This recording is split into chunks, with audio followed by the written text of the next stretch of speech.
So I got a message earlier this week and I was asked to talk about how to let go of the past when you just feel so stuck in it. What happens if you cannot forget all the negative things that happened to you in the past? What you did or the people you hurt, the circumstances that you had to deal with. It's simple in theory, right? When you're stuck in the past, you're simply not grounded in who you are and where you are in the present moment. And I love that this question was asked because I'm actually feeling guided to shift my content a little. I've been talking about manifesting a relationship or how to get your ex back and all that stuff, but I'm really feeling called to speak about the importance of connecting with yourself, the relationship you have with yourself, and beyond that, your higher self, your soul. Because the reason why you are stuck in the past is because you're stuck in your head. The stories that your ego is telling about yourself, you're judging yourself, and you are not able to zoom out and see the bigger picture. Because the past and the future exists only in your mind. It's not happening in your physical reality right now. And even though I'm such a believer in the power of your imagination and the power of living beyond your five senses, when you're feeling this way, where you cannot let go of the past, I would love to invite you to come back to the body, to the here and now.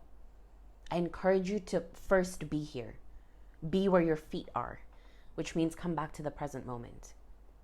And what I found to be the most important in letting go of past hurt and pain is radical acceptance. This is why I love EFT tapping. The core message and sentence in tapping is, I deeply and completely love, accept, and forgive myself. It doesn't matter what I've been through, what I've done, I'm still a good person. I'm a human being that's doing my best to navigate life. And challenges are a part of life, because what is life without contrast? Contrast is important. It shows you what you want and don't want to experience. And start to get clear on the emotions that you're holding on to in relation to the past. What are you feeling? Is it anger, sadness, guilt, shame? What do you need to release in order to free yourself from your past? And work on shifting from the mindset of I should have done this and why did I do this to I did my best at the time with the information that I had and it's okay. I forgive myself. Your current self cannot possibly punish your past self because what you know now, you did not know then. So there's no point in punishing past versions of you for not doing better because they simply did not know better. But now you do. So instead of feeling stuck in what if, focus on what now. What can I do now with the information that I have? How can I now move forward and create better for myself? I promise you, you're not doing anyone a favor, and especially not yourself, by punishing yourself inside your head. And I'm not saying that you will automatically feel better right away after accepting your past, but you will set into motion a new way of being.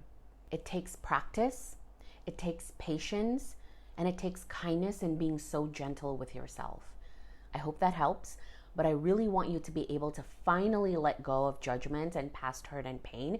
So in part 2, I will share an EFT tapping to let go of the past, so make sure you follow for more. If you want to work with me, the links are in my bio. You know where to find me. And if you have any questions, you can ask in the comments below. Follow for more, and I'll see you next time.